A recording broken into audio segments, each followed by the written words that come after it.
آپ کو بتاتے چلیں کہ آج ایک معروف فداکارہ نے اپنی خاموشی توڑ کر ایک ایسے مشہور کرکٹر کا پول کھول دیا جسے ہم اپنا ہیرو سمجھتے ہیں۔ الزام صرف دھوکے کا نہیں، الزام پی سی بی کے پیسوں کے غلط استعمال کا ہے۔ دھمکیاں، ہراسانی، کردار کشی اور اب قانونی جنگ۔ کیا واقعی پردے کے پیچھے یہ سب چل رہا تھا؟ ویڈیو آخر تک دیکھیں کیونکہ یہ جو ثبوت سامنے آنے والے ہیں وہ آپ کو ہلا کر رکھ دیں گے۔ اور ہاں، ایسی ہی ہر بڑی بریکنگ کے لیے چینل کو سبسکرائب کریں۔ آج ملک کے میڈیا اور سماجی رابطوں کی دنیا میں ایسا بھونچال آیا جس نے سب کو ہلا کر رکھ دیا۔ معروف فداکارہ ہما سلیم نے برسوں کی خاموشی توڑتے ہوئے ایک ایسے شخص کو بے نقاب کرنے کا اعلان کیا جسے عوام اپنا ہیرو مانتی ہے۔ ہما سلیم کا کہنا ہے کہ وہ اس وقت اپنی زندگی کے سب سے کٹھن اور تکلیف دہ دور سے گزر رہی ہے۔ ان کے لہجے میں جو درد ہے، جو بے بسی، وہ اس عورت کی کہانی ہے جو برسوں تک ظلم سہتی رہتی ہے اور بول نہیں پاتی۔ ہما کے مطابق جس کرکٹر پر وہ الزام لگا رہی ہیں وہ صرف میدان کا کھلاڑی نہیں، وہ ایک دھوکے باز ہے، ایک فراڈیا اور عورت کے معاملے میں بدنام شخص۔ اس نے رشتے کی آڑ میں ہما کی عزت سے کھیلا، ان کے جذبات کو روندا اور ان کی زندگی کو تباہ کرنے کی کوشش کی۔ سب سے بڑی اذیت کی بات یہ کہ 2 ماہ سے مکمل لا تعلقی کے باوجود بھی وہ شخص ہما کا پیچھا نہیں چھوڑ رہا۔ جب بھی ہما اپنی زندگی سنوارنے کی کوشش کرتی ہیں وہ واپس آ کر ان کے پرانے زخم تازہ کر دیتا ہے، دھمکیاں دیتا ہے، ذہنی اذیت دیتا ہے اور اس حد تک توڑ دیتا ہے کہ ہما کے پاس بولنے کے سوا کوئی چارہ نہیں بچا۔ ہما نے اپنے بیان میں نہایت سنگین الزام عائد کیا۔ ان کا کہنا ہے کہ یہ کرکٹر قومی کرکٹ بورڈ کے فنڈز کو اپنی ذاتی عیاشیوں کے لیے استعمال کرتا ہے۔ ہوٹلز میں، غیر ملکی دوروں میں، بند کمروں میں جو کچھ ہوتا ہے اب اسے قوم کے سامنے لانے کا وقت آ گیا۔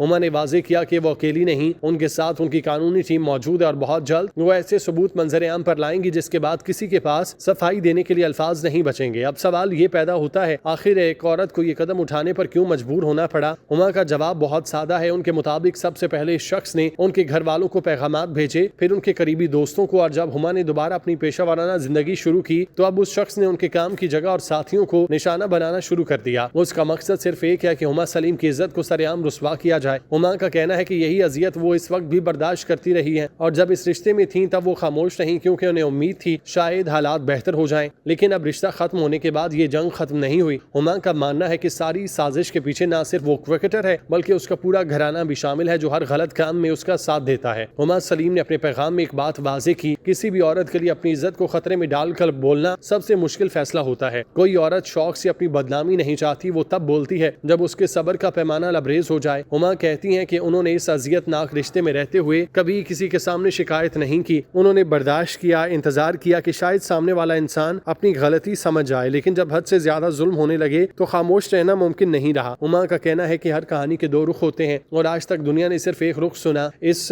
کرکٹر نے ہمیشہ لوگوں کے سامنے ہما کو غلط ثابت کرنے کی کوشش کی اور سب سے بڑھ کر ان کی کردار کشی کی، لیکن اب ہما سلیم نے ٹھان لی کہ وہ ثبوتوں کے ساتھ سامنے آئیں گی۔ وہ چھپ کر نہیں لڑیں گی بلکہ قانون کا دروازہ کھٹکھٹا کر اپنا حق لیں گی۔ اب سب سے بڑا سوال یہ کہ معاملہ کہاں تک جائے گا؟ کیا واقعی کسی مشہور کرکٹر کی ساکھ داؤ پر لگ جائے گی؟ کیا قومی کرکٹ بورڈ اس معاملے کی تحقیقات کرے گا؟ اور کیا ہما سلیم کے پاس واقعی ایسے ثبوت ہیں جو پوری قوم کو چونکا دیں گے؟ فی الحال دوسری جانب سے کوئی جواب سامنے نہیں آیا، لیکن ایک بات طے ہے، یہ معاملہ اب صرف 2 افراد کی ذاتی کہانی نہیں، یہ عورت کی ہمت اور بہادری کی داستان بن چکا۔ یہ اس بات کی مثال ہے کہ جب ظلم حد سے بڑھ جائے تو عورت کس طرح ڈٹ کر اپنے لیے آواز بلند کرتی ہے۔ ہما سلیم نے اپنی بات کے آخر میں صرف اتنا کہا کہ سچ ہمیشہ دیر سے صحیح لیکن ایک دن ضرور سامنے آتا ہے، وہ دن زیادہ دور نہیں۔ آپ اس معاملے کو کس نظر سے دیکھتے ہیں؟ کیا آپ کے خیال میں ہما نے ٹھیک کیا جو انہوں نے سب کے سامنے آ کر سچ بولا، یا آپ سمجھتے ہیں کہ ایسے معاملات کو اندر ہی اندر حل ہونا چاہیے؟ اپنی رائے تبصروں میں ضرور لکھیں، اور آپ چاہتے ہیں کہ اس معاملے کی ہر نئی خبر آپ تک پہنچے تو ہمارے چینل کو سبسکرائب کریں۔